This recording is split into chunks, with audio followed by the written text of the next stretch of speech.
దశకంఠుడైన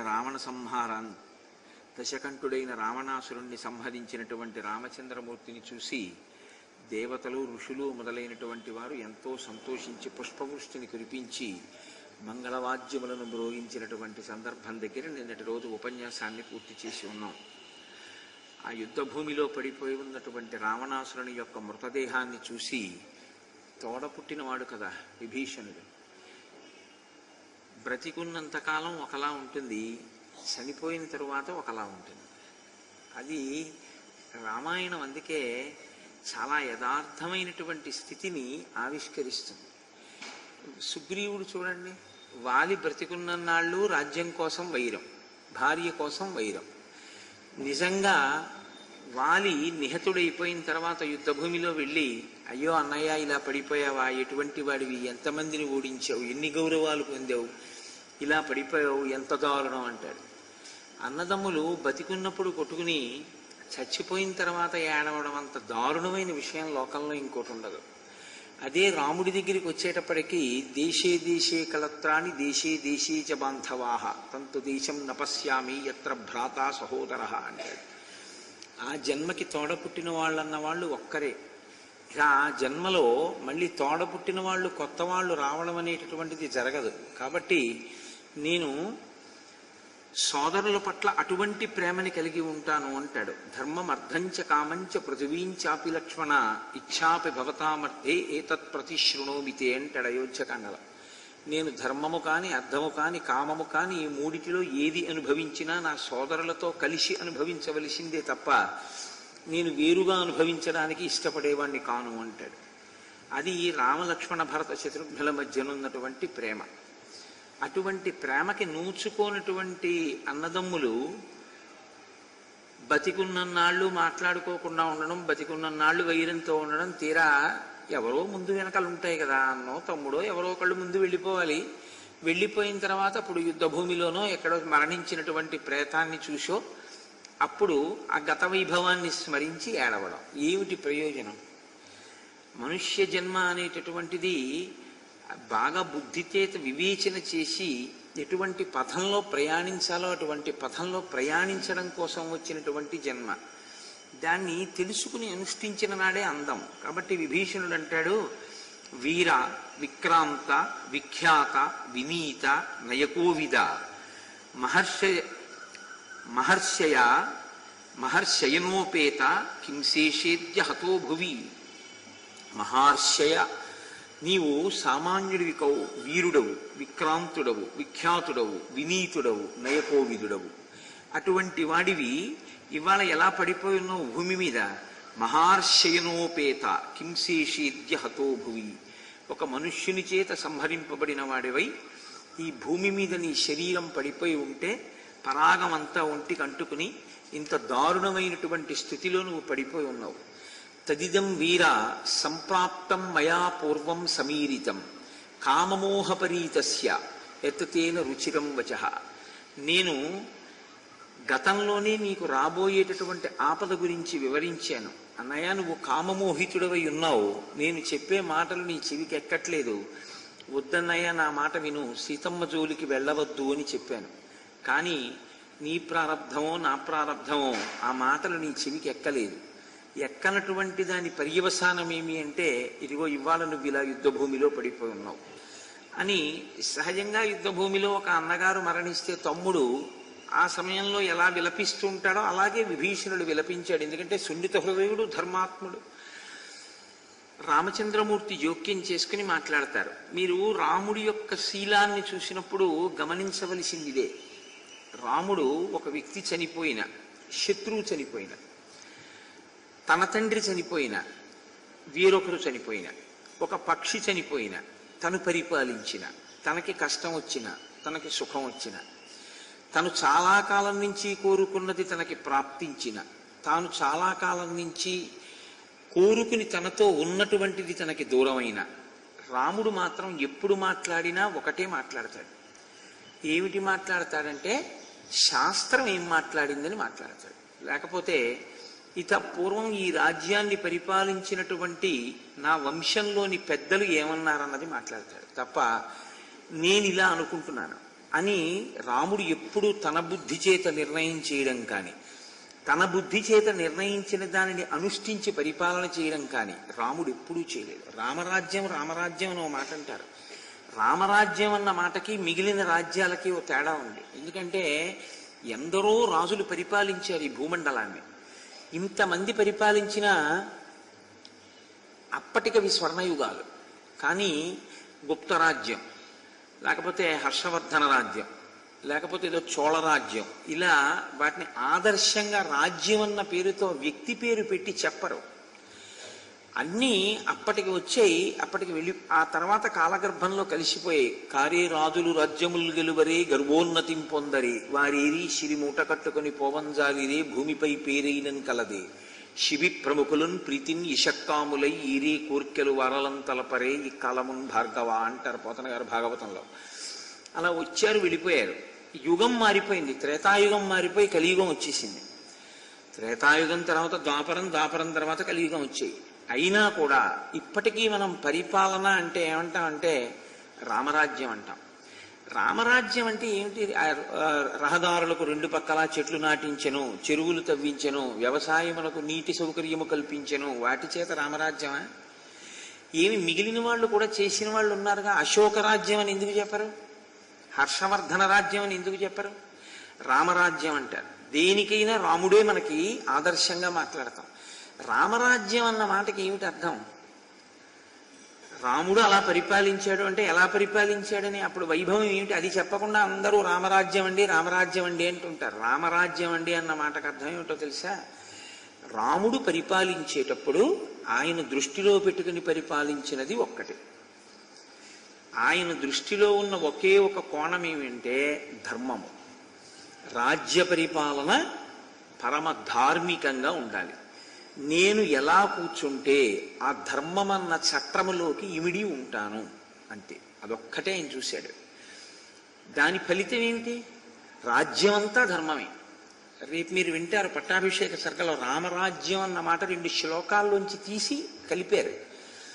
రాముడు ధర్మమునకు కట్టుబడిపోయాడు. అందుకే రాజారాముడిగా కూర్చోవాలి అంటే ప్రజల చేత ఏ విషయంలో ఎత్తి చూపబడ్డాడో ఆ విషయంలో ఆయన అంగీకరించాడు. ధర్మమునకు కట్టుబడిపోయి ఉంటాడు. ఎంత ధర్మమునకు కట్టుబడతాడంటే ఆయన సింహాసనం మీద కూర్చున్నది ఎందుకు?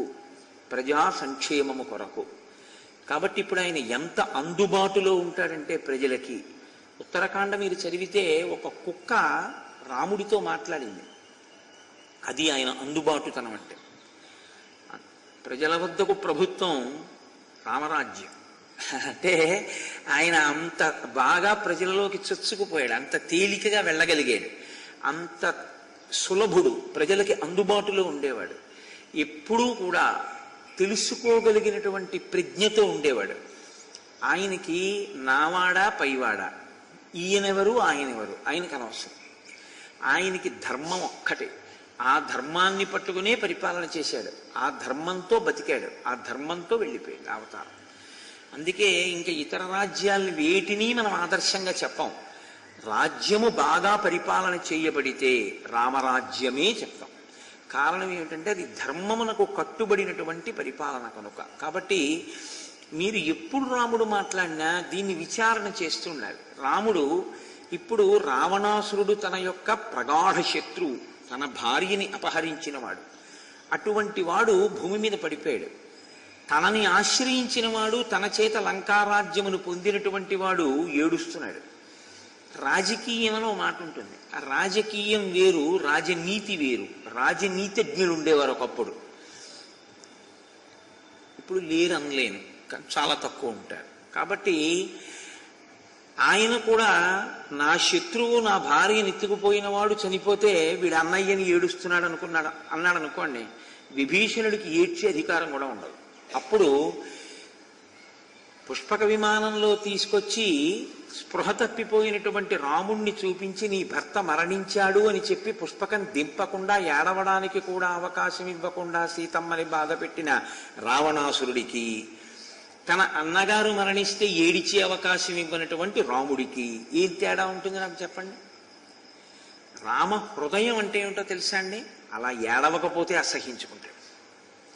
రాముడు మహాజ్ఞాని, ఆయన్ని మించినటువంటి వాడు లేడు. అందుకే మీరు చూస్తే రామచంద్రమూర్తికి అష్టోత్తరంలో ఆయనకు ఒక నామం ఉంది, జగద్గురవే నమః. రాముడు జగద్గురువు. జగద్గురువు కనుకనే ఆయనకి వ్యాఖ్యాంతం భరతాదిభి పరివృతం రామం భజే శ్యామలం. ఆయన వీరాసనం వేసుకుని కూర్చుని హనుమాది వానరులకు తన సోదరులకు తత్వాన్ని బోధ చేస్తుంటాడు. ఆ తత్వబోధ చేసేటటువంటి రాముడు పట్టే ముద్ర చాలా ఆశ్చర్యంగా ఉంటుంది. ఇలా చిన్ముద్ర పట్టి ఉంటాడు ఆయన. మిగిలినటువంటి ఎక్కడా మీరు ఏ మూర్తిని చూసినా అలా ఉండడు. ఒక్క తత్వబోధ చేసేటటువంటి రాముడు ఇలా చిన్ముద్ర పట్టి ఉంటాడు. నాకు మొన్న ఎవరో బహుమానం చేశారు, చాలా అద్భుతమైనటువంటి మూర్తి. దాన్ని చాలా జాగ్రత్తగా ఉంచి ఆ కాకినాడ తీసుకెళ్దామని. కాబట్టి వ్యాఖ్యాంతం భరతాదిభి పరివృతం రామం భజే శ్యామలం. ఆయన జగద్గురువు. జగద్గురువు అయినటువంటి రామచంద్రమూర్తి ఎక్కడ ఏది మాట్లాడినా దానికి ఒక విలువ ఉంటుంది. అది భవిష్యత్తరములకు మార్గదర్శకమై ఉంటుంది తప్ప ఏదో మాట్లాడడం కింద రాముడు మాట్లాడటం. పడిపోయినవాడు రావణుడు, ఏడుస్తున్నవాడు విభీషణుడు, జోక్యం చేసుకుని మాట్లాడుతున్నవాడు రామచంద్రమూర్తి. ఆయన ఎంత అందంగా మాట్లాడాడో చూడండి. నాయం వినష్టో నిశ్చేష్టః సమరే చండ విక్రమః అత్యున్నత మహోత్సాహః పతితోయం అశంకితః. ఈ పడిపోయినటువంటి రావణాసురుడు ఒక పిరికి పంద ఎలా చచ్చిపోతాడో అలా చచ్చిపోలేదు. ఆయన బతికున్నప్పుడు ఎలా ఉన్నాడో మాట్లాడటం లేదు రాముడు. ఇది బుద్ధి వైభవం. ఇది మనిషి నేర్చుకోవలసినటువంటి ధర్మం. ఈ దుర్మార్గుడు నా భార్యను అపహరించాడు, ఎన్ని పాపాలు చేశాడు, నీ మాట విన్నాడా? వినుంటే ఇలా అయ్యేవాడా? అనలేదు రాముడు. చచ్చిపోవడం ఎలా చచ్చిపోయాడో మాట్లాడాడు. అంటే చనిపోయిన వాణ్ణి చూసినప్పుడు నువ్వు స్మరించడానికి ఏదో ఒక చిన్న మంచి గుణం ఉంటుంది. ఆ ఒక్క మంచి గుణం మాట్లాడు తప్ప ప్రేతం దగ్గరికి వెళ్ళి మాత్రం నీవు ఆయన గత జీవితాన్ని తవ్వి తప్పుల గురించి మాట్లాడేటటువంటి ప్రయత్నము చేయకూడదు. ఇదే తీర్పు చెప్తాడు రామచంద్రమూర్తి.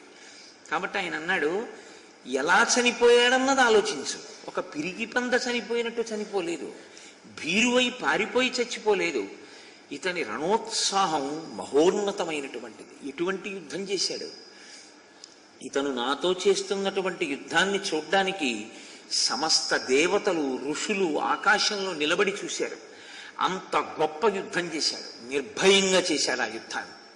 తప్ప ఎలాగో అలా మనం తప్పించుకొని పారిపోయి మళ్ళీ అభ్యున్నతిని పొందలేమా అన్న ఆలోచన చేయలేదు. ఉండడము ఊడిపోవడము రెండే మార్గాలు. అన్నంతగా యుద్ధం చేశాడు. నైవం వినిష్టాః శోచ్యంతే క్షత్రధర్మ వ్యవస్థితాః వృద్ధిం ఆశంసమానాయే నిపతంతి రణాజిరే. ఈయన క్షత్రియులు ఎటువంటి ధర్మాన్ని అనుష్ఠిస్తారో అంటే విజయమో వీరస్వర్గమో, ఎదురుగుండా ఉండేటటువంటి వీరుడితో పోరాటం చేసేటప్పుడు ఉంటే ఉండడం, రాజ్యాభ్యున్నతిని పొందడం, పోతే శరీరం పోవడం తప్ప బ్రతకడం కోసమని చెప్పి గడ్డి కరవడం అన్నది మాత్రం ఇక చెయ్యరు. అటువంటి ఉత్తమమైనటువంటి క్షాత్ర ధర్మమును అవలంబించాడు యుద్ధంలో. వెన్నిచ్చి పారిపోలేదు. సారథి తీసుకెడితే సారథిని దెబ్బలాడాడు తప్ప ఎదురు నిలబడి పోరాడాడు. అటువంటి వాడు కింద పడిపోయాడు.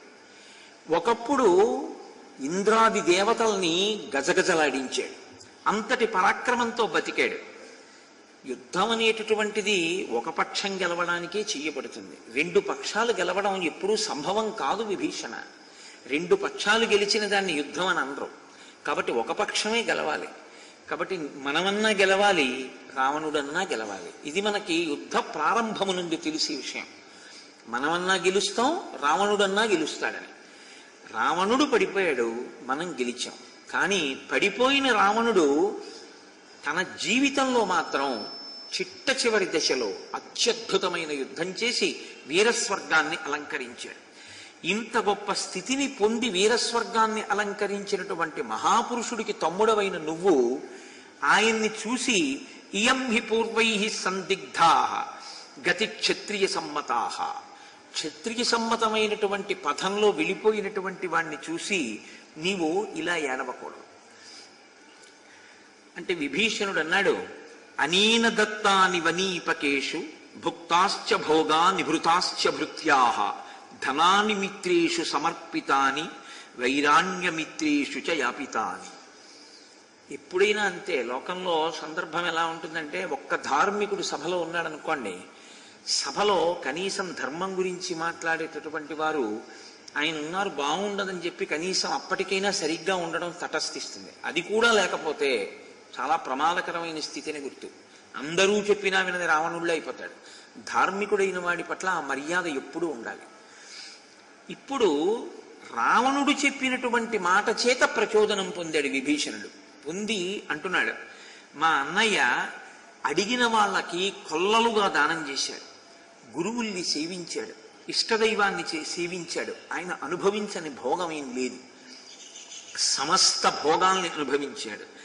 ధనాన్ని మిత్రేషు సమర్పితాని, తనని నమ్ముకున్నటువంటి మిత్రులకు విపరీతమైనటువంటి ధనం ఇచ్చాడు. అటువంటి వాడు ఇవాళ పడిపోయాడు అని రాముడు చెప్పినటువంటి మాటని దృష్టిలో పెట్టుకుని, అంటే మనుష్యుల మాటలు ఇతరు వినేవాళ్ళని ఎంత ప్రభావితం చేస్తాయో మీరు గమనించాలి. నేను మీతో అనేక పర్యాయాలు ప్రస్తావన చేశాను. శ్రీరామాయణం ఒక ధర్మశాస్త్రం, శ్రీరామాయణం ఒక జ్యోతిష శాస్త్రం, శ్రీరామాయణం ఒక గురువైభవం, శ్రీరామాయణం వాగ్వైభవం. మీరు ఈ ఘట్టాల్ని, ఈ రెండు సర్గల్ని పక్క పక్కన పెట్టి చూస్తే కదులుతున్నవాడొకడు కనపడతాడు, పరమధర్మాత్ముడు విభీషణుడు.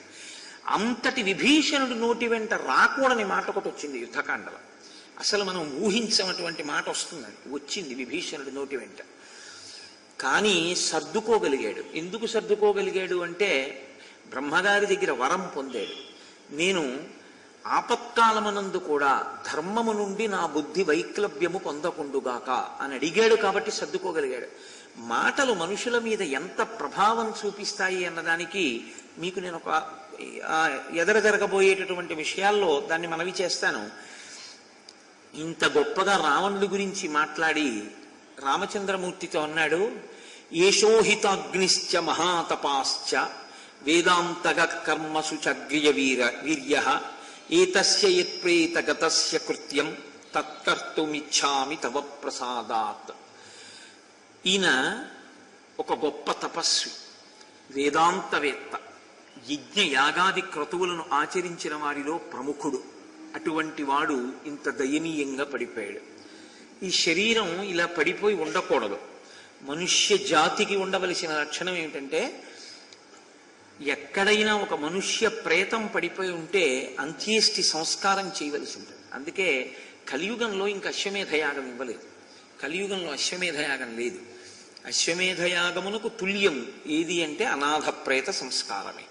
ఎక్కడైనా ఒక ప్రేతం ఉండిపోతే ఆ ప్రేతమునకు సంస్కారం చేయడమే అశ్వమేధంతో సమానమైనటువంటి స్థితిని పొందుతుంది. కాబట్టి మీరు అనుమతిస్తే నేను ఈ రావణాసురుని యొక్క భౌతిక కాయమునకు అంత్యేష్టి సంస్కారం చేస్తాను.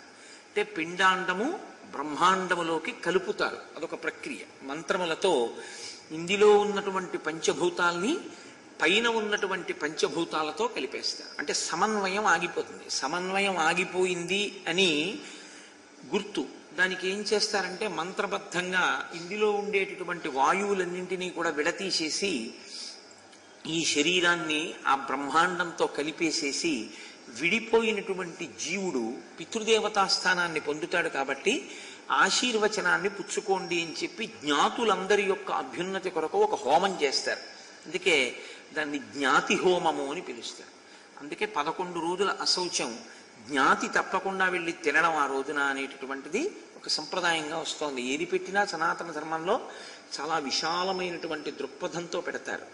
కాబట్టి నేను అంత్యేష్టి సంస్కారం చేస్తాను అని అడిగాడు. అడిగితే రాముడు అన్నాడు, మరణాంతాని వైరాణి నిర్వృత్తం న ప్రయోజనం క్రియతాం అస్య సంస్కారో మామాశ్వేష యథా తవా.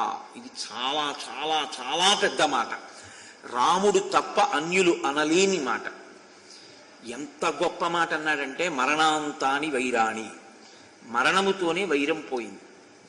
రావణుడు కదిలినప్పుడు వైరం నాకు రావణుడికి, రావణుడు వెళ్ళిపోయాడు. ఇప్పుడు రావణుని యొక్క శరీరం మాత్రమే ఉంది.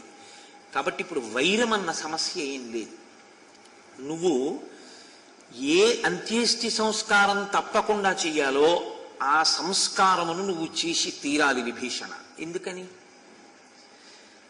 ఆయన చేత్తో ఆయనే ఒక పెద్ద పొరపాటు చేసుకున్నాడు. తన తలకొరివి పెట్టవలసినటువంటి కొడుకులందరినీ తన కన్నా ముందు చంపుకున్నాడు. కాబట్టి ఇప్పుడు తమ్ముడు సంస్కారం చేయాల్సి వచ్చింది. కాబట్టి నువ్వు చెయ్యి అంటూ మామాప్యేష యథాతవా, నీకు రావణుడు ఎలాగో నాకు రావణుడు అంతే. అంటే ఇప్పుడు రావణుడు రాముడికి ఏమవుతాడు? అన్నగారు అవుతాడు. ఏ ధర్మం చేత అవుతాడు? ఏదో ఒక ప్రాతిపదిక ఉండాలిగా. నీవు నాకు మిత్రుడివి, మిత్రుడి అన్నగారు నాకు కూడా అన్నగారు. కాబట్టి అందులో హెచ్చరిక ఏమిటంటే, నీవు ఏ కారణం చేతనైనా మానితే నీ చేస్తాను సంస్కారం. నీవు ఎలా తమ్ముడవో నేను కూడా అలాగే తమ్ముడిని. తమ్ముడైతే మరి అన్నయ్య నీకంత ద్రోహం చేశాడే అంటావేమో. మరణాంతాని వైరాణి, ఆ మాట అసలు ప్రస్తావన చెయ్యొద్దు. ఇప్పుడు చెయ్యవలసింది నా ధర్మం నేను చెయ్యాలంతే. నీ ధర్మం నువ్వు చెయ్యాలి. నీ ధర్మం నువ్వు చేయడానికి, నా ధర్మం నేను చేయడానికి గతాన్ని తవ్వుకోవడం అనవసరం. నీది నువ్వు చెయ్యాలి. ఇది పట్టుకోగలిగినటువంటి హృదయం ఉన్నటువంటి పెద్దల మాటలు రామాయణంలోంచి వస్తాయి. అందుకే ఒకప్పుడు శృంగేరి పీఠానికి ఆధిపత్యం వహించినటువంటి మహాపురుషుడు చంద్రశేఖర భారతి, అబ్బో ఏమి మాటలో! పరమాచార్య స్వామి వారి మాటలు ఎలా ఉంటాయో చంద్రశేఖర భారతీ స్వామి వారి మాటలు అలా ఉంటాయి. ఆయన దగ్గరికి వెళ్ళి మా నాన్నగారిని బాగా చూస్తున్నాను, మా అమ్మగారిని బాగా చూస్తున్నానని చెప్తే చాలా సంతోషం, చాలా సంతోషం. కానీ మా నాన్నగారే నన్ను సరిగ్గా చూడరండి అన్నారు. ఆ మాట నాకు, నీ తండ్రిని నువ్వు చూడడం నీ ధర్మం, నీ తండ్రి నిన్నెలా చూడాలో ఆయన ధర్మం. ఆయన ధర్మం నీకెందుకు? నీ ధర్మం నువ్వు చేయంతే. ఎంత గొప్ప మాట చూడండి. పట్టుకోగలిగినటువంటిది ఏదో అదే ధర్మం. ధ్రియతేవా జనైరితి ధర్మం. నువ్వు పట్టుకుని అనుష్ఠించేది ధర్మం. నువ్వు తెలుసుకున్నది ధర్మం ఎప్పటికీ కాదు. నాకు తెలిసండి ధర్మం కాదు. తెలిసి అనుష్ఠిస్తావా? తెలుసండి అనుష్ఠించను, నీది రావణ బుద్ధిని గుర్తు. తెలిసి అనుష్ఠించనిది ప్రమాదకారి. తెలుసండి అనుష్ఠిస్తాను, నువ్వు రామచంద్రమూర్తి అని గుర్తు. అంతే తేడా. కాబట్టి ఆయన నీకు ఎంతో రావణుడు నాకు అంతే.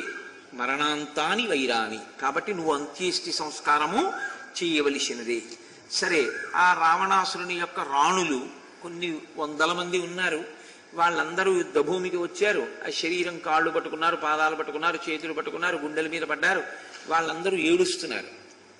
కానీ మహర్షి యొక్క గొప్పతనం ఎక్కడుందంటే, ఆయన ఒక్కొక్క పతాక సన్నివేశంలో ప్రవేశపెట్టినటువంటి ఒక్కొక్క స్త్రీ మాటల చేత ఆమె యొక్క శీల వైభవాన్ని ఆవిష్కరింపచేశారు. నేను ఈ మాట ఎందుకంటున్నానంటే, రామాయణంలో కొన్ని మెరుపులు ఉన్నాయి. మీతో నేను మనవి చేసే అయోధ్యకాండలో సుమిత్రాదేవి మాట్లాడితే ఎలా ఉంటుంది, కిష్కింధకాండలో తార మాట్లాడితే ఎలా ఉంటుందో మీరు చూశారు. తార ఒక మెరుపు. అలాగే యుద్ధకాండలో మండోదరి ఒక మెరుపు. శ్రీరామాయణంలో మండోదరి గురించినటువంటి ప్రస్తావన పెద్ద ఎక్కడ ఏవీ రాదు. అసలు ఎక్కడొచ్చిందంటే ఒక్క ఉత్తరకాండలో చెప్పారు మహర్షి. రావణాసురుడికి మండోదరికి వివాహం ఎలా అయిందో చెప్పారు. ముగ్గురు అన్నదమ్ములకి శూర్పణఖకి వివాహాలు జరిగినటువంటి ఘట్టాలు చెప్తూ, అందులో రావణాసురుడు మయుణ్ణి కలుసుకోవడం, మయుడు తన కూతురుతో తిరుగుతున్నప్పుడు ఈమె నా కూతురు మండోదరి అంటే ఆమెను ఈయన స్వీకరించడం. అప్పటి నుంచి ఆవిడ మహాపతివ్రతగా ఉంది అంతే. కానీ ఆమె పాతివ్రత్యమేమి మీరు చూడ్డానికి రామాయణంలో ఎక్కడ ఏం కనపడదు. ఒక్క చోట మాత్రం ఆవిడ తళుక్కని మెరుస్తుంది. ఎక్కడ మెరుస్తుంది అంటే సుందరకాండలో తాసామేకాంత విన్యస్తే శగినాం శగినీ శుభే దదర్శ రూపసంపన్నాం అపరాసకపై ప్రియం అంటారు మహర్షి. అందరూ క్రీడించి క్రీడించి ఆయన ప్రియురాళ్ళు ఆయన చుట్టూ మదించినటువంటి ఎద్దు చేత భోగింపబడినటువంటి ఆవుల మందలో ఆబోతు పడుకున్నట్టు రావణుడు పడుకున్నా ఆమె మాత్రం దాన్ని కూడా సహించి భర్తయందు అపారమైన ప్రేమ కలిగినదై మహాపతివ్రత అయి పక్కన ఉన్న హంసతూలికా తల్పం మీద పడుకుంటే ఆ తల్లిని చూసే సీతమ్మ అని హనుమంతుడి వారు భ్రమపడ్డారు కూడా. అదొక్కటి తప్ప ఇంకొకటి కనపడదు. కానీ రావణ సంహారం అయిన తర్వాత మండోదరి యుద్ధభూమిలో ప్రవేశించింది. ప్రవేశించినటువంటి మండోదరి మాట్లాడుతోంది రావణాసురుడి యొక్క శరీరాన్ని పట్టుకుని. ఆవిడ మాట్లాడేటప్పుడు ఎంతైనా మాట్లాడచ్చు. అంటే శ్రీరామాయణాంతర్గతంగా లేదు కానీ, వాల్మీకి రామాయణంలో లేదు కానీ, రామాయణాన్ని వ్యాఖ్యానం చేసేటప్పుడు ఎక్కడైనా ఏమైనా అనుమానం ఉంటే సాధారణంగా పెద్దలు చూసేటటువంటి గ్రంథాలు పద్మపురాణాన్ని ఎక్కువగా ఆధారంగా తీసుకుని చూస్తారు. ఇతర పురాణములను ఆధారంగా తీసుకొని చూస్తే ఒక విషయం కనపడుతుంది. వాల్మీకి రామాయణంలో మాత్రం లేదు. తార రామచంద్రమూర్తిని శపించింది అని ఒక వాక్కు ఉంది. ఏమని, ఇందువల్ల అంటే, నీవు నా భర్తని చంపావు కనుక నీవు సీతమ్మని పొందిన ఎక్కువ కాలము సీతమ్మ తల్లితో కలిసి ఉండకుందువుగాక అని మహాపతివ్రత అయిన తార శపించింది. ఆ కారణం చేతనే సీతావియోగం సంభవించింది అంటారు. వాల్మీకి రామాయణంలో అది లేదు. కానీ వాల్మీకి రామాయణం మనం పరమప్రమాణంగా స్వీకరించినప్పుడు ఆ విషయాన్ని పక్కన పెట్టండి. మరి ఎందుకు ప్రస్తావన చేశావు అని మీరు నన్ను అడగచ్చు. మహాపతివ్రతలై తారాదులు తమ వాక్కుల చేత కథని మలుపు తిప్పారు. అంతవరకు ఎందుకు, లక్ష్మణమూర్తి కోపాన్ని ఉపశమింపచేసింది తార కదా తన వాక్కుల చేత, విశ్వామిత్ర ప్రస్తావన తీసుకొచ్చి. కానీ అసలు నిజానికి రామచంద్రమూర్తి పట్ల పరమ క్రుద్ధురాలు కావలసినటువంటి ఏకైక వ్యక్తి రామాయణంలో మండోదరి. ఎందుకో తెలుసా అండి? ఆమె యొక్క రాణి పదవి పోయింది. ఎందుచేత అంటే విభీషణుడు రాజైపోయాడు. తన భర్త ఇంత కీర్తివంతుడు పోయాడు. అన్నిటినీ మించి ఇంద్రుణ్ణి గెలిచినటువంటి తన కొడుకు ఇంద్రజిత్ లక్ష్మణుడి చేతిలో పోయాడు. ఒకే స్త్రీకి భర్త, రాచరికము, వైభవము, కొడుకు, ముగ్గురు ఒకరి వల్లే నశించారు. ఆ స్త్రీ ఇప్పటి వరకు రామలక్ష్మణుల్ని చూడలేదు. ఆమె ఇప్పుడే చూస్తోంది. ఎందుకంటే ఆవిడ మహాపతివ్రత. ఆవిడెన్నడూ పైకి రాలేదు భర్త పక్కన లేకుండా. ఆవిడిప్పుడు బయటికి వచ్చింది. బయటికి వస్తున్నప్పుడు రాముడు అక్కడే నిలబడున్నాడు. రాముడి పక్కన లక్ష్మణుడు నిలబడున్నాడు. సహజంగా ఆ స్థితిలో యుక్తాయుక్త విచక్షణ అన్నది ఉండడం చాలా కష్టం. ఉండకుండా కోపం ఎటువైపుకి వెడుతుందంటే, నా భర్త మరణమునకు కారణమైన వాడు అని రాముడి వైపుకి వెళ్ళాలి. వెళ్ళి మండోదరి శాపవాక్కు విడిచిపెట్టగలదు. మీరు అది గుర్తుపెట్టుకోవాలి. ఆవిడ మహాపతివ్రత. ఆవిడ ఒక స్థితిలో చెప్పింది, సీతమ్మ నా ముందు ఏ పాటి అని అడిగింది ఆవిడ. ఆవిడ అంతటి పతివ్రత కూడా. అటువంటి మండోదరి శపించలేదు రాముణ్ణి. ఇది ఆవిడ యొక్క వైభవాన్ని ద్విగుణీకృతం చేసింది రామాయణంలో. మండోదరి యొక్క శీలాన్ని ఎక్కడికి తీసుకొచ్చి ఉద్దీపింపజేశారంటే మహర్షి, రావణ వధ అయిన తరువాత ఆవిడ యుద్ధభూమిలో మాట్లాడిన మాటలు ఏ ఉన్నాయో ఆ మాటలు మండోదరి యొక్క బుద్ధి వైశిష్ట్యానికి, ఆవిడ ఎంత ఎత్తు ఎదిగిపోయింది అన్నదానికి ఉదాహరణలు. ఈ ఘట్టం చదివిన వాళ్ళు మండోదరికి నమస్కరించకుండా ఉండలేరు. అంత గొప్పగా మాట్లాడింది ఆవిడ. ఆవిడంది, నను నామ మహాభాగ తవ వైశ్రవణానుజ క్రుద్ధస్య ప్రముఖే స్థాతుం త్రస్యత్యపి పురందరః. నీవు సాక్షాత్తుగా కుబేరుడి యొక్క సోదరుడివి, విశ్రవసో బ్రహ్మ యొక్క కుమారుడివి. నీవే ఆగ్రహిస్తే ఇంద్రుడంతటి వాడు గజగజా ఉనికిపోతాడు. ఋషయశ్చ మహీదేవా గంధర్వాశ్చ యశస్వినః నను నామ తవోద్వేగాత్ చారణాశ్చ దిశోగతాః. నీకే కాని ఆగ్రహం వచ్చి నువ్వు ధనస్సు పట్టుకున్నావా, ఋషులు, దేవతలు, ఇతరమైనటువంటి గంధర్వులు, కీర్తి వహించినటువంటి వాళ్ళందరూ కూడా దిక్కులు పట్టి పారిపోతారు. అంతటి పరాక్రమము కలిగిన వాడివి. అటువంటి వాడివి సత్వం మానుషమాత్రేణ రామేణ యుధి నిర్జిత నౌ యపత్రపసే రాజన్ కిమిదం రాక్షసర్షభ. అటువంటి వాడివి, అంత గొప్పవాడివి, చిట్ట చివరికి ఒక మనుష్యుడి చేతిలో చచ్చిపోయావు. నీకు ఇది సిగ్గుగా లేదా అని అడిగినాడు. ఇక్కడ దాకా వచ్చాక మనం ఏం ఊహిస్తామంటే, సాధారణంగా మీరు ఈ శ్లోకం యొక్క రెండో పాదాన్ని మూసి తర్వాత ఏమంటుంది అన్నారు అనుకోండి, ఇంతటి వాడివి ఒక మనుష్యుడి చేతిలో పడిపోయావు అన్న తర్వాత ఏమంటుంది అంటే, ఈ దుర్మార్గుడిని నిన్ను చంపేశాడు అంటుంది అనుకుంటాం. కానీ ఆవిడేమందో తెలుసా అండి, నవ్వు వ్యపత్రపసే రాజన్, నీకు సిగ్గుగా లేదా అని అడిగింది ఆవిడ. సిగ్గుగా లేదా అని ఎందుకు అడగాలి? అంతటి వాళ్ళని గెలిచిన వాడివి ఒక మనుష్యుడి చేతిలో ఎందుకు చావాల్సి వచ్చింది నువ్వు అని అడిగింది ఆవిడ. ఆవిడ ప్రశ్నని మీరు తిప్పి చదవాలి. అంత గొప్పవాడివిగా ఇంద్రుడు పారిపోతాడుగా, గంధర్వులు పారిపోతారుగా, ఋషులు పారిపోతారుగా, మరి ఒక మనిషి చేతిలో చచ్చిపోయే స్థితి నీకు ఎందుకు వచ్చింది? అటువంటి స్థితి ఎందుకు తెచ్చుకున్నావు? అలా తెచ్చుకున్నందుకు సిగ్గుపడద్దు నువ్వు అని అడిగాను. అంటే ఇప్పుడు ఆవిడ రాముణ్ణి ఏ నిందా చేయలేదు, ఆవిడ రావణుణ్ణే నింద చేసింది. నింద చేసింది అంటే ఆయన శీలాన్ని ప్రశ్నించింది. ఇప్పుడు ఎందుకు ప్రశ్నించిందో కూడా చెప్తుంది, ఒక చోట అన్యాపదేశంగా చెప్తుంది. ఆ మాట ఎంత అందమైన మాట చెప్పిందంటే, ఒకానొకప్పుడు జనస్థానంలో ఈ రాముడి చేతిలోనే 14,000 మంది రాక్షసులు ఖరదూషణాదులు నిహతులైపోయారు. నీకు తెలియదా? నీకు తెలుసు ఆయన పరాక్రమవంతుడని. ఇతని సేవకుడు ఒక్క వానరుడు హనుమ లంకాపట్టణంలో ప్రవేశించి లంకనంతటినీ కాల్చి నీ యొక్క సైన్యంలో కొంత భాగాన్ని నశింపచేసి కుమారుడైన అక్షకుమారుణ్ణి కూడా సంహరించి వెళ్ళిపోయాడు. తెలియదా నీకు అప్పుడు ఆయన పరాక్రమం? 100 యోజనముల సముద్రము మీద సేతువుని నిర్మించి ఆయన నీ మీద దాడి చెయ్యడం కోసమని దాటి వచ్చాడు. అప్పుడైనా నీకు తెలియలేదా ఆయన పరాక్రమం? వ్యక్తం చేష మహాయోగి పరమాత్మ సనాతన అనాది మధ్య నిధలో మహత పరమో మహాన్ తమస పరమో ధాత శంఖచక్ర గదాధర శ్రీవత్సవక్షా నిత్యశ్రీ అజయ్య శాశ్వతో ధ్రువ మానుషం వపురాస్తాయ విష్ణు సత్యపరాక్రమ సర్వై పరివృతో దేవై వానరత్వముపాగతై సర్వలోకేశ్వర సాక్షాత్ లోకానాం హితకామ్యయ సరాక్షత పరీవారం హతవాంస్త్యాం మహాద్యుతి. నీకు అర్థం కాలేదేమో, నాకు అర్థం అవుతోంది. వచ్చినటువంటి వాడు మనుష్యుడు కాడు. నువ్వు వరం అడగలేదు కాబట్టి మనుష్యుని యొక్క శరీరమును పొందాడు ఒక ఆయన. ఎవరు పొందాలి? నీవు ధర్మమునకు వ్యతిరేకంగా ప్రవర్తిస్తున్నావు కాబట్టి ధర్మమునకు హాని కలిగితే ఎవడు సహించడో వాడే స్థితికారుడు ఈ రూపంలో వచ్చాడు. విష్ణువు వచ్చాడు ఈ రూపంలో, మనుష్య రూపంలో వచ్చి నిలబడ్డాడు. నీకు కేవల మనుష్యుడిగా కనపడ్డాడు, కానీ కేవల మనుష్యుడు కాడు. కేవల మనుష్యుడిగా కనపడుతున్న ఈ రాముడెవరో నాకు అర్థమైంది. వ్యక్తం చేష మహాయోగి పరమాత్మ సనాతన. ఈయన మహాయోగి, పరమాత్మ, సనాతనుడు, ఆదిమధ్యాంతరహితుడు, మహత్తులకు మించిన మహత్తైన వాడు, అజ్ఞానమనేటటువంటి చీకటిని పోగొట్టగలిగినటువంటి వాడు, శంఖచక్ర గదా పద్మములను పీతాంబరమును ధరించేటటువంటి వాడు, మానుషం వపురాస్తాయ మనుష్యుని యొక్క దేహమును పొందాడు. అంటే వేదవాక్కుని చెప్తోంది. అజాయమానో బహుధా విజాయితే.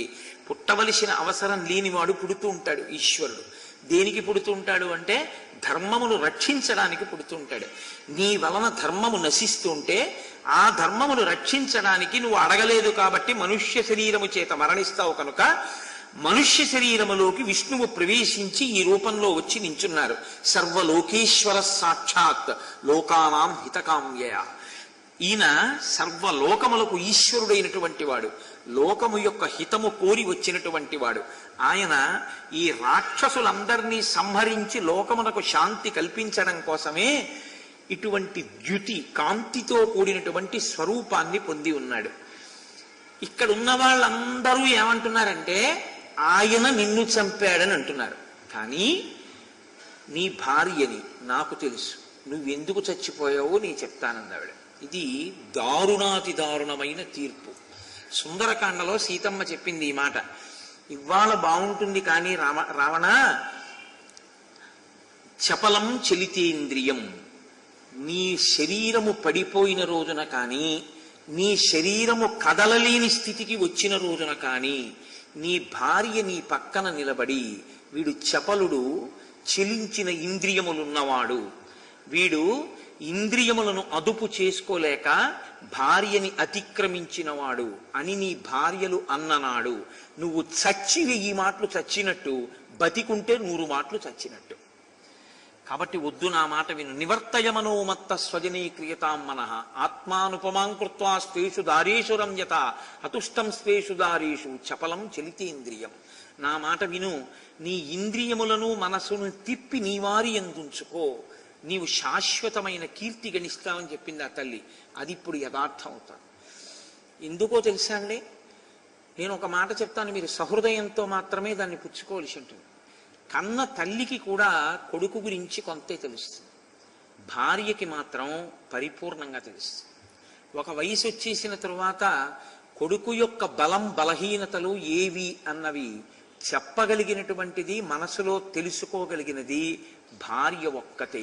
ఆమెకి తెలుస్తుంది ఈయన ఫలానా విషయంలో చపలుడు, చలితేంద్రియుడు, ఈయనకి స్వాస్థ్యత కలిగినటువంటి చిత్తము ఉన్నవాడు కాడు, ఈయన మనస్సు కదిలిపోతుంది ఫలానా విషయానికని పట్టుకోగలిగిన ప్రజ్ఞ ఉన్నది భార్య ఒక్కతే.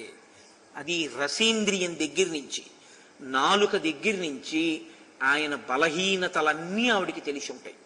అయినా ఇవి కామం అనేటటువంటి చట్టాన్ని భార్యని అతిక్రమించనంతసేపు ఆవిడ తీర్పు చెప్పదు. మీరు లోకంలో చూడండి, ఎంత తిండిపోతు భర్త అయినా అవనివ్వండి, ఆవిడ పవిట అడ్డు పెట్టి అన్నం పెడుతుంది. మళ్ళీ వాళ్ళందరూ వస్తారు, మీరు తినరు, మీరు కొద్దిగా తినేసేయండి, వాళ్ళతో కలిపి తక్కువ తిందురుగానంటారు. కన్న తల్లి ఎలా కాపాడుతుందో అలా కాపాడుతుంది. అవసరమైతే 2 పళ్ళు ఎవరూ చూడకుండా పవిటి చాట్న పట్టుకొచ్చి పడక గదిలో తినేసి పడుకోండి అని ఇస్తుంది. ఆయన బాగా చపలుడు, చలితేంద్రియుడైతే ఆవిడ ఆయన యొక్క కామోపశాంతిని ఇస్తుంది. తద్వారా గొప్ప అర్థము కొడుకనబడేటటువంటి వాణ్ణి, కూతురనబడేటటువంటి సంతానాన్ని అనుగ్రహించి వృద్ధాప్యంలో కాపాడబడేటట్టు చేస్తుంది. కానీ ఇవి కాని భార్య అన్న చెలియలి కట్టని దాటాడు అనుకోండి, తీర్పు ఏముంటుందో అదొక్కటి మాత్రం అంగీకరించాడు. ఇక ఆ చెలియలి కట్టని దాటాడో చపలం చలితేంద్రియం అంటుందంటే, వీడి చిత్తము మంచిది కాదు, వీడి చపలుడు, వీడి ఇంద్రియములు చెలిస్తాయంటుంది. ఈ మాట నువ్వు అనిపించుకోవద్దు అంది సీత. ఎంత పెద్ద మాట చూడండి. ఇది ఆధారం చేసుకునే విశ్వనాథ సత్యనారాయణ గారు చెలియలి కట్ట అని ఒక నవలే తీసుకొచ్చారు. సముద్రం తలుచుకుంటే దాటలేదా తనకి అడ్డున్న తీరాన్ని? ఒక్క క్షణంలో సముద్రమే పొంగితే భూమి మీద వచ్చి పడిపోతుంది. ఏ చేతకాంతనం ఉందని కెరటం అలా వెళ్ళి వెనక్కి వెళ్ళిపోతుంది? ఎందుకు సముద్రం పొంగి భూమి మీదకి రాదు? చేతకాక కాదు, తనొక నియమం పెట్టుకుంది, నేను దాటనని. ఆ నియమమే ధర్మేచ అర్ధేచ కామేచ నాతి చరామి, నేను కాబట్టి నువ్వు ఎవరి చేతిలో చచ్చిపోయావో నీ చెప్తాను. ఇదే రావణాసురుడి జీవితంలో అత్యంత ఘోరాతి ఘోరమైన ఘట్టం అంటూ ఏమైనా ఉంటే రాముడి చేతిలో చచ్చిపోవడం అదృష్టం, మండోదరి చేత ఇలా అనిపించుకోవడం దురదృష్టం. ఏ భార్య అయినా భర్త వెళ్ళిపోయిన తర్వాత వెళ్ళడం అంత ఘోరం ఇంకోటి లేదు సనాతన ధర్మంలో, ఎందుకంటే ఏ స్త్రీ కోరదు. కానీ ఏ కారణం చేతనైనా భర్త వెళ్ళిపోతే శేష జీవితంలో భార్య నోటి వెంట ఎప్పుడూ ఒక్క మాటే రావాలి, మళ్ళీ నేనంటూ పుడితే ఆయనకే ఇల్లాలని అవ్వాలని కోరుకోవాలి. అలా కోరుకోగలిగితే నీకు ఇంకెవరూ సర్టిఫికెట్ ఇవ్వక్కర్లా, నీ జన్మధన్యం. నీ భార్య వలన ఆ కితాబు నువ్వు పొందగలగాలి. అది నువ్వు పొందలేకపోతే అమ్మ బాబో ఎంత చపల చిత్తుడైనా అందనుకోండి, ఆవిడ మిగిలిన ఎన్ని సన్మాన పత్రాలున్నా అనవసరం. కాబట్టి ఇప్పుడు ఆవిడంది, ఇంద్రియాణి పురాజిత్వా జితం త్రిభువనం త్వయా స్మరద్భిరివ తద్వైరం ఇంద్రియైరేవ నిర్జిత. నీవు ఇంద్రియములను పావుల్ని తొక్కినట్టు తొక్కి పెట్టావు తపస్సన్న పేరుతో, చాలా కష్టపడి. అది నువ్వు జ్ఞానము చేత గెలిచిన వాడివి కావు. చెలించిపోయే ఇంద్రియాల్ని స్వార్థ ప్రయోజనం కోసం, బ్రహ్మగారి అనుగ్రహం కోసం కొంతకాలం భోగాన్ని వాయిదా వేశావంతే, మార్పు రాలేదు నీలో. ఇంద్రియములను పావుల్ని కాళ్ళ కింద పెట్టుకున్నట్టు పెట్టి తొక్కి పెట్టావు. కాలు కింద బతికున్న పాము పగ పెంచుకొని కాలెత్తితే కాటు వేసినట్టు కొంతకాలం మమ్మల్ని తొక్కి పెట్టాడు కాబట్టి ఎప్పుడు కాలు తీస్తాడు కరుద్దామని నీ ఇంద్రియాలు చూసాయి. నీ తపస్సు అయిపోయింది, నీ ఇంద్రియాలు కరవడం మొదలుపెట్టాయి. నీ ఇంద్రియాలు వేసిన కాట్లు చిట్ట చివరికి ఎక్కడికి వెళ్ళిందంటే, నీ అంతఃపురంలో సీతమ్మ కన్నా అందగత్తెనైన నాకన్నా, సీతమ్మ కన్నా అందగత్తెలైన కొన్ని వేల మంది కాంతల కన్నా సీతమ్మ అందగత్తెగా కనపడేటట్టు చేశాయి. ఇంతకన్నా స్పష్టంగా చెప్పడం చాలా కష్టం నేను, ఎందుకంటే ఒక్క మాట అనగలనంతే స్పష్టత కోసం. ఇంకంతకన్నా నేను దాని మీద ఉపన్యాసం చెప్పడం నా పరిధుల్ని కూడా అతిక్రమించడమే అవుతుంది. ఏ గ్లాసులో పోసుకు తాగినా పాయసం రుచి ఒకటే, అదొక్కటి తెలుసుకోగలిగితే ఎవడి హద్దులో వాడు ఉంటాడు. కాబట్టి క్రియతాం అవిరోధశ్చ రాఘవేణీతి యన్మయ ఉచ్యమానో న గృహ్ణాసి తస్యేయం పుష్టిరాగత. నీవు రామచంద్రమూర్తితో విరోధం పెట్టుకోవద్దు, ఆయనతో స్నేహభావమును నిలుపు అని నేను ఎంతగానో నీతో ప్రాధేయపడ్డాను. ఇవేమైనా ఉన్నాయా రామాయణంలో? అవన్నీ చెప్పక్కర్లేదు, ఇప్పుడు చెప్తే చాలు. ఎందుకని? రామాయణంలో ఉన్న ప్రతి అక్షరము సత్యమే. కాబట్టి ఇప్పుడు మండోదరి ఏకాంతంలో అంతఃపురంలో ఎన్నో మాటలు ప్రాధేయపడింది. వద్దు, నా మాట వినండి, సీతమ్మని తిరిగిచ్చేయండి, అది మన వంశాన్ని నశింపచేస్తుంది, మీరు చేసిన పని మంచిది కాదు అని ప్రాధేయపడింది. నేను ఎన్నో మాటలు నిన్ను ప్రాధేయపడ్డాను, దీని ఫలితంగా నువ్వు మరణిస్తావని కూడా నేను నీకు చెప్పాను. కానీ రాక్షసేశ్వర, కామాతురుడవైనటువంటి నీకు సీతమ్మని విడిచిపెట్టాలన్న కోర్కె పుట్టలేదు. అకస్మాచ్చాభికామోసి సీతాం రక్షస పుంగవ ఐశ్వర్యస్య వినాశాయ దేహస్య స్వజనస్య చ. నీ దేహాన్ని పాడు చేసుకున్నావు, నీ శరీరమునకు బంధువులైన వాళ్ళని పాడు చేసుకున్నావు, అందరి ఐశ్వర్యమును పాడు చేశావు. దేనివల్ల పాడు చేశావు? హద్దులేని నీ కామము చేత, ఒక స్త్రీని కోరి తెచ్చి బంధించిన కారణం చేత ఇటువంటి స్థితిని పొందావు. అయితే ఒక స్త్రీని బంధించి తీసుకొచ్చినంత మాత్రాన ఇంత స్థితిని పొందాడా అనుకుంటున్నారేమో. ఆమె సామాన్య స్త్రీ కాదు. ఈ మాట అనాలంటే హృదయ వైశాల్యం ఉండాలి, చాలా గొప్ప జ్ఞానం ఉండాలి. ఎందుకంటే ఇప్పుడు ఆవిడ పొగుడుతున్నది రాముణ్ణి కాదు, సీతమ్మని పొగుడుతోంది. తన భర్త మరణానికి కారణమైనటువంటి కాంత ఎవరో ఆమె ఎంత గొప్పదో చెప్తోంది ఆవిడ. ఇది మహాతల్లి అంటే, మహాపతివ్రత అంటే. అరుంధత్యా విశిష్టాంతాం రోహిణ్యాశ్చాపి దుర్మతే సీతాం దర్శయతామాన్యాం త్వయా యసదృశం కృతం. ఆవిడికి ఒక మహాపతివ్రత కాముకుడైన వాడు ఎదురు నిలబడి మాట్లాడకూడని మాటలు మాట్లాడినప్పుడు పొందేటటువంటి బాధ ఆవిడ మనసులో కదిలితే, అటువంటి వాడు తన భర్తే అని స్ఫురణకొచ్చినప్పుడు చచ్చిపోయాడన్న విషయాన్ని గుర్తులో ఉన్న ఆవిడ నాథ అనలేకపోయింది. దుర్మతి అంది, దుష్ట బుద్ధి కలిగిన వాడా అంది. ఇది కదండి సీతమ్మంది. ప్రమాదం తెచ్చుకుంటావురా రేపు పొద్దున్న అంది ఆవిడ. దుర్మతే అరుంధత్యా విశిష్టాంతాం. ఎవరనుకున్నావురా సీతమ్మ? అరుంధతి కన్నా గొప్పది. రోహిణ్యాశ్చాపి దుర్మతే. ఓ దుర్మతి, ఆవిడ చంద్రుని యొక్క స్వక్షేత్రమైన రోహిణి కన్నా గొప్పది. అటువంటి సీతమ్మని అపహరించి తీసుకొస్తావా? అటువంటి మాన్యురాలి దగ్గరికి వెళ్ళి మాట్లాడకూడని మాటలు మాట్లాడతావా? అవి కదురా నిన్ను కట్టి కుడిపేశాయి. వసుధాయాశ్చ వసుధాం శ్రీహశ్రీం భర్తృవత్సలాం సీతాం సర్వానవద్యాంగీం అరణ్యే విజనే శుభాం. ఆవిడ ఓర్పులో భూమికి భూమి. ఆ తల్లి ఐశ్వర్యమునకు ఐశ్వర్యము. భర్తయందు అంతటి ప్రేమ కలిగినది, మహాపతివ్రత. అటువంటి అందగత్తె అయిన సీతమ్మ యొక్క బాహ్య సౌందర్యం ఒకటే కనపడింది, కానీ ఆమె అంతఃసౌందర్యం నీకు కనపడితే ఆవిడ పాదాలకు నమస్కారం చేసేవాడిది. నీకు అంతఃసౌందర్యం కనపడలేదు, బాహ్య సౌందర్యం కనపడింది. ఆ అంతఃసౌందర్యం నువ్వు కోరుకున్న బాహ్య సౌందర్యానికి ప్రతిబంధకంగా నిలబడుతుందని, నీ యొక్క పట్టుదల పెరిగిన కొద్దీ ఆవిడ అంతఃసౌందర్యమే నిన్ను కాలుస్తుందని నువ్వు గుర్తించలేక అరణ్యంలో ఆవిడ్ని మోసగించి తీసుకొచ్చావు. అసలు తీసుకురావడంలోనే ప్రమాదకరమైన పోకడ. మారీచుణ్ణి మాయామృగ రూపంలో పంపించి రామలక్ష్మణుల్ని వంచి నువ్వు సన్యాసి వేషం వేసుకుని సీతమ్మ తల్లిని అపహరించి ఇక్కడికి తీసుకొచ్చి ఇన్ని నెలలు బంధీకృతురాల్ని చేశావు. ఈ పాపం ఉట్టినే పోతుందా?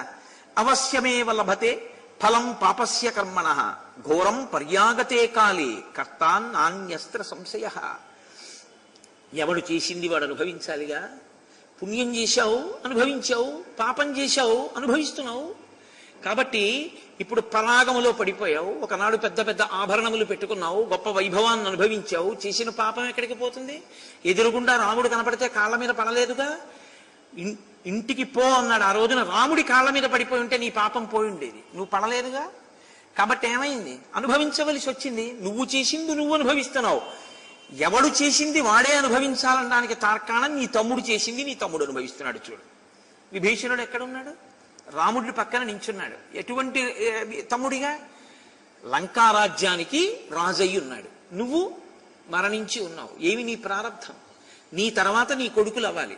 నీ కొడుకులు కూడా లేకుండా నీ వంశాన్ని నువ్వే నిర్మూలించుకుని నీ కుటుంబాన్ని నీ తమ్ముడికి రాజ్యం వచ్చేట్టు చేసుకున్నావు. కారణం, ఆయన నిన్ను వదిలేడు, రాముడిని పట్టుకున్నాడు. నువ్వు ఇవన్నీ వదిలేశావు, సీతమ్మని పట్టుకున్నావు. పట్టుకోవడంలో కామంతో పట్టుకున్నావు, కాల్చేసి.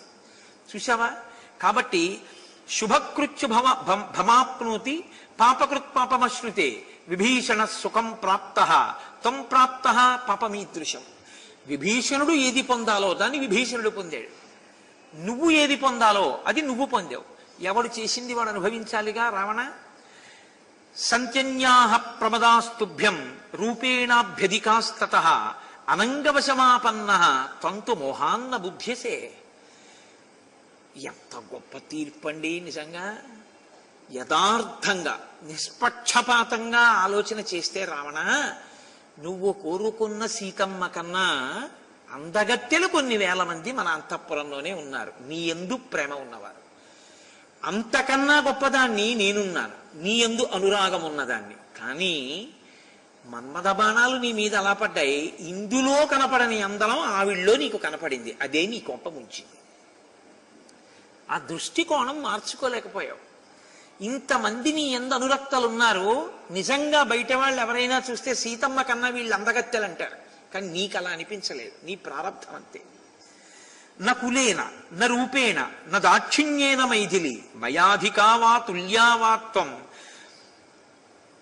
మోహాన్న బుద్ధ్యసే. న కులేన, ఆమె సీతమ్మ తల్లి వంశాన్ని బట్టి చూస్తే నాకన్నా గొప్పది కాదు. అంటే అలా అనొచ్చా అండి? మండోదరి అంటే ఆవిడ అయోనిజ. మండోదరి మయుని యొక్క కుమార్తె.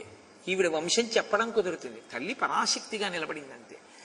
ఆవిడ అలా చెప్పుకుంది అంటే అందులో మీరు బొత్తిగా ఇన్ బిట్వీన్ ది లెటర్స్ అంటారే, అలా చూసి దానిలో ఉన్న యోగ్యతలను నిర్ణయించకూడదు.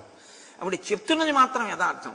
నా రూపేణ, రూపంలో కూడా నేను సీతమ్మ కన్నా అందగత్తెని. నా దాక్షిణ్యేన మైథిలి, అలాగే నేను నీ మీద ఉండేటటువంటి ప్రేమ చేత కాని, అందంలో కాని, చదువులో కాని, సంస్కారంలో కాని నేను సీతమ్మ తల్లి కన్నా తక్కువ దాన్ని కాను. మయాధికావా తుల్యావా త్వంతు మోహాన్న బుద్ధ్యసే. నాతో సమానురాలు కాదు, నాకన్నా అధికురాలు కాదు సీతమ్మ. కానీ నీ ప్రారంధం ఏమిటంటే ఇది నీకు కనపడలేదు. నా ప్రారంధం ఏమిటంటే నీకు నేనలా కనపడలేదు. ఎంత పెద్ద మాట అండి. ఆయన ప్రారంధం ఏంటంటే అలా మండోదర ఆయనకి కనపడకపోవడం. ఈవిడ ప్రారంధం ఏంటంటే ఈవిడ ఆయనకి అలా కనపడలేకపోవడం. నేను నీకు అలా కనపడి ఉంటే నీతో కలిసి నేను హాయిగా విహరిస్తుండేదాన్ని. లేక నీకు నేను అలా కనపడి ఉంటే నువ్వు సీతమ్మని తెచ్చేదానివి కావు.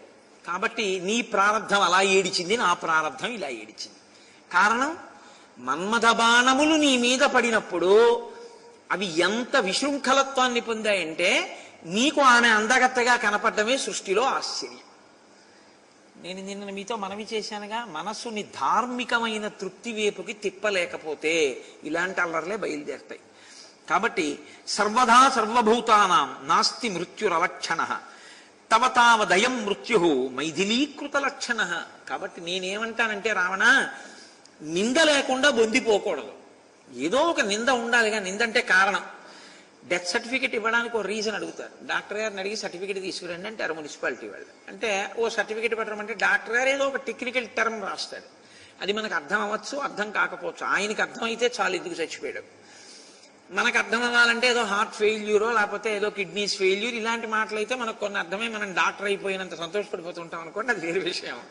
కాబట్టి ఆయన సర్టిఫికెట్ ఇస్తాడు. దాన్ని బట్టి మున్సిపాలిటీ వారు వాళ్ళు డెత్ సర్టిఫికెట్ ఇస్తారు. ఏదో కారణం, ఏ కారణం లేకుండా ఏ బుందీ వెళ్ళిపోకూడదు, ఏ శరీరం వెళ్ళిపోకూడదు. ఏదో కారణం చెప్పాలి, ఇందుకు చచ్చిపోయాడండి అనాలి అంతే. కానీ అసలు లోపల వేరే కారణం ఉంటుంది చచ్చిపోవడానికి. ఆ కారణానికి నువ్వు ఏ లోపలి కారణానికి చచ్చిపోయావో నీ చెప్తున్నా. రాముడి చేతిలోని బాణం నీ మీద పడి నువ్వు చచ్చిపోయావు, బాహ్య కారణం అందరికీ కనబడుతుంది. భార్యగా నేను చెప్పగలిగిన సత్యం ఏమిటో తెలుసా? నీ మృత్యువుకి మైథిలి కారణం. సీతమ్మ యందు నీ మనసు ఇరుక్కోవడమే నువ్వు చచ్చిపోవడానికి కారణం. అనేసిందండి. ఇంకేమి రావణుడు. అందుకు కదా ఏ పేరైనా పెట్టుకుంటారు కానీ రామ అని రాయిపోయి రావణ అని రాసి ఇచ్చారనుకోండి, ఇదేంటండి ఇలాంటి పేరు రాసి ఇచ్చారంటారు కానీ ఆ పేరు పెట్టుకుంటారా ఎవరైనా? ఎవరు పెట్టుకోరు. ఏమంత వేదం చదువుకున్నాడు కదండి, అంత గొప్ప పరాక్రమం ఉంది కదా, పెట్టుకోండి మీ అబ్బాయికి పేరంటే, వద్దండి బాబు ఇంకో పేరు పెట్టుకుంటాం కానీ మా కాయ వద్దా పేరు అంటారు. కాబట్టి ఆ తల్లి చెప్పేసింది ఈ మాటలు. చెప్పింది, మైథిలీ సహరామేణ విశోకా విహరిష్యతి అల్పపుణ్యాత్మహం ఘోరే పతితా శోకసాగరే. ఇప్పుడు నువ్వు మరణించావు, బానే ఉంది. ఇప్పుడు నువ్వు మరణిస్తే శోకిస్తూ చీకటి గదిలో ఎవరు కూర్చోవాలి? నేను. నీ మనసు ఆవిడ యందు ఇరుక్కుని నువ్వు చచ్చిపోయావు, ఫలితం నేను అనుభవిస్తున్నాను. ఇప్పుడు ఆయన ధర్మాత్ముడు, ఆయన నిన్ను పడగొట్టాడు. ఆయన నిన్ను పడగొడితే వైభవం ఎవరు అనుభవిస్తుంది? సీతమ్మ రాముడి పక్కన చేరి అన్ని విహారాలు చేస్తుంది. ఇప్పుడు చూసావా, ధర్మాన్ని పట్టుకొని భర్త దొరికితే ధర్మాన్ని పట్టుకున్న భార్య దొరికినా భోగం లేకుండా పోతుందండి. ఎంత పెద్ద మాట అండి. మండోదరి మహాపతివ్రత ఏది గుడి? సీతమ్మకి సహస్రంతో పూజ చేసాం, మండోదరికి ఏమైనా పూజ ఉందా? సహస్రంతో అష్టోత్తరంతో చేయలే మనం. ఎందుకు చేయలేదు? ఒక్కటే కారణం, ఆవిడంత మహాపతివ్రత అయినా ఆవిడ శీలము అంతగా ప్రకాశించకపోవడానికి కారణం రావణుడే. కాబట్టి నువ్వు మరణించావు, నా భోగం పోయింది. నువ్వు మరణించావు, సీతమ్మకి భోగం ప్రారంభమైంది. కాబట్టి కైలాసే మందరే మేరౌ తథా చైత్ర రథే వనే దేవేద్యానేషు సర్వేషు విహృత్య సహితాత్వయ. నేను ఒకానొకప్పుడు కైలాస పర్వతం మీద, మందర పర్వతం మీద, మేరు పర్వతం మీద, చైత్రరథం మీద నీతో కలిసి ఎంతో సంతోషంగా గడుపుతూ ఉండేదాన్ని. సామాన్యంగా పెద్ద పెద్ద భోగాలు అనుభవించకుండా ఏదో ఉన్నంతలో భోగాలు అనుభవించేవి కొన్ని ఉంటాయి.